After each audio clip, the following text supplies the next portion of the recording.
அன்பானவர்களே, இந்த தவ காலத்தின் நிகழ்வின் வாயிலாக உங்கள் அனைவரையும் சந்திப்பதிலே பெரும் மகிழ்ச்சி அடைகிறேன்.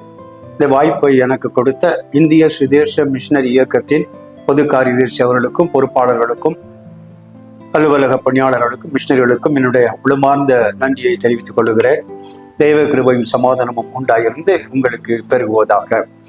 தவ காலத்திலே நமக்கு கொடுக்கப்பட்டிருக்கிற தலைப்புகளிலே நாம் தியானித்து வருகிறோம்.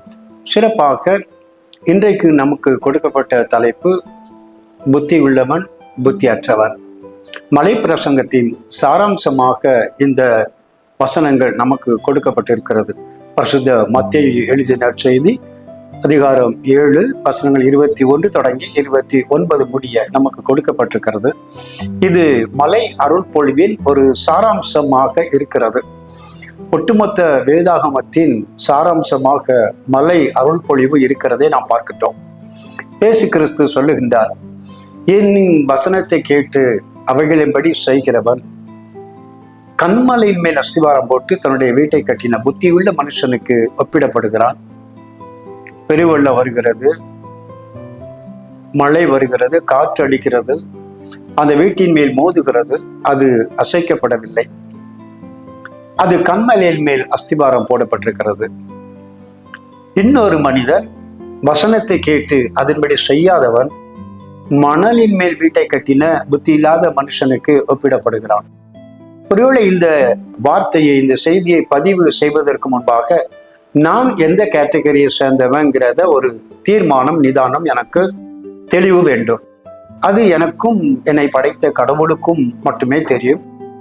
இந்த நாளிலும் வைஸ் மேன், ஃபூலிஷ் மேன், இந்த ரெண்டு பேரையும் குறித்த அந்த நிகழ்வுகளை பார்க்கும்போது இதனுடைய சாராம்சமாக கடவுளுடன் இயேசு கிறிஸ்து சொல்லி இருக்கின்றார். மத்தேயு எழுதின நற்செய்தி 7ஆம் அதிகாரம் 21ஆம் வசனத்திலே, என்னை நோக்கி கர்த்தாவே கர்த்தாவே என்று கூப்பிடுகிறவன் பரலோக ராஜ்யத்தில் பிரவேசிக்க மாட்டான், என்னுடைய பிதாவின் சித்தத்தின்படி செய்கிறவனே பரலோக ராஜ்யத்தில் பிரவேசிப்பான். ஒன்று. இரண்டாவது, அந்த நாளில் அநேகர் என்னை நோக்கி உம்முடைய நாமத்தினாலே அற்புதங்களை செய்தோம், உம்முடைய நாமத்தினாலே பிசாசுகளை துரைத்தினோம் என்று சொல்லுவார்கள். அவர்களை நோக்கி நான் சொல்லுவேன், அக்கிரமக்காரரே என்னை விட்டு அகன்று போங்கள் என்று சொல்லுவேன். இங்கேயும் ரெண்டு விதமான மக்களை பார்க்கின்றோம். அப்போ முதல் வகையான மக்கள் கடவுளின் வார்த்தையை கேட்டு அதை கை கொண்ட மக்கள். அவர்கள் வாழ்க்கையிலே எந்த பாடுகள், பிரச்சனைகள், வேதனைகள் வந்தாலும் அவர்கள் எதிர்த்து நிற்கக்கூடிய, நிலைத்து நிற்கக்கூடிய பக்குவத்தை வார்த்தையின் வல்லமையினால் பெற்றுக் கொள்கிறார்கள். இரண்டாவது குறிப்பிட்ட மனிதன், புத்தி இல்லாத மனிதன், ஃபூலிஷ் மேன் என்று ஆங்கிலத்திலே மொழியாக்கம் செய்யப்பட்டிருக்கிறது. அவன் வார்த்தையை கேட்டு அதன்படி செய்யாத ஒரு மனிதன். உலகத்திலே பாடுகள், பிரச்சனைகள், போராட்டங்கள், புயல் காற்று போல, பெருமழை போல சோதனைகள் வரும் பொழுது அதனுடைய அழைப்பிலே, ஊழியத்திலே, வாழ்க்கையிலே நிற்க இயலாமல் தோற்று போகக்கூடிய ஒரு மனிதனை பார்க்கின்றோம். நான் ஏற்கனவே சொன்னேன், இது மலை அருள் பொழிவின் சாராம்சம். ஒரு கருத்தின் சாராம்சம் என்பது மிக முக்கியமாக கருதப்படுகிறது. மத்தேயு எழுதின நற்செய்தி 7ஆம் அதிகாரம் 21 சொன்னார், பிதாவின் சித்தத்தை செய்கிறவர்கள் பரலோக ராஜ்யத்தில் பிரவேசிப்பார்கள். மத்தேயு 7:22-23 சொன்னார், உம்முடைய நாமத்தை நாங்கள் பயன்படுத்தினோம் என்று சொன்னவர்களை பார்த்து சொன்னார், அக்கிரம செய்கைக்காரர் என்னை விட்டு அகன்று போங்கள். முதலாவது சொல்லப்பட்ட மக்கள் இயேசுவின் நாமத்தை ஏற்றுக்கொண்டு அல்லது அவருடைய வார்த்தையை ஏற்றுக்கொண்டு பிதாவின் சித்தத்திற்கு தங்களை அர்ப்பணித்துக் கொண்டவர்கள். இரண்டாவது அக்கிரம செய்கைக்காரர் என்று சொல்லப்படுகிறவர்கள், அவர்கள் ஆண்டவரின் நாமத்தை, இயேசுவின் நாமத்தை தங்களுடைய உயர்வுக்காக பயன்படுத்தி கொண்டவர்கள். அவருடைய நாமத்தை பயன்படுத்தி கொண்டார்களே தவிர அவருடைய வார்த்தைக்கு கீழ்ப்படிவதோ, பிதாவின் சித்தத்தை அறிவதோ செய்யாமலோ தன்னுடைய வாழ்க்கையை கழித்தவர்கள். அப்படியே கீழே வரும்போது அவர் சொல்றார், என்னுடைய வார்த்தையை கேட்டு அவைகம்படி செய்கிறவன் ஆவிக்குரிய வாழ்க்கையிலே எந்த ஒரு நிலையிலும் வீழ்ந்து போக மாட்டான், என்னுடைய வார்த்தையை கேட்டு அதன்படி செய்யாதவன் வீழ்ந்து போவான் என்பதை ஆண்டவர் இங்கே குறிப்பிடுகின்றார். அன்புக்குரியவர்களே, இந்த தவக்காலத்திலே நமக்கு கொடுக்கப்பட்டிருக்கின்ற வாய்ப்பு ஆண்டவருடைய வார்த்தையை கேட்பதற்கு மட்டுமல்ல, அதன்படி செய்வதற்கும் நம்மை அர்ப்பணிக்க அழைக்கப்படுகின்றோம், எதிர்பார்க்கப்படுகின்றோம். இன்னைக்கு உலகத்துல நிறைய பேர் ஆண்டவருடைய வார்த்தையை கேட்கின்றார்களே தவிர, எல்லார்ட்டையும் வார்த்தை இருக்கு, எல்லார்ட்டையும் வசனம் இருக்கு, ஆனால் அதை அப்பியாசப்படுத்துவதிலே நாம் தோற்று போய்விடுகிறோம்.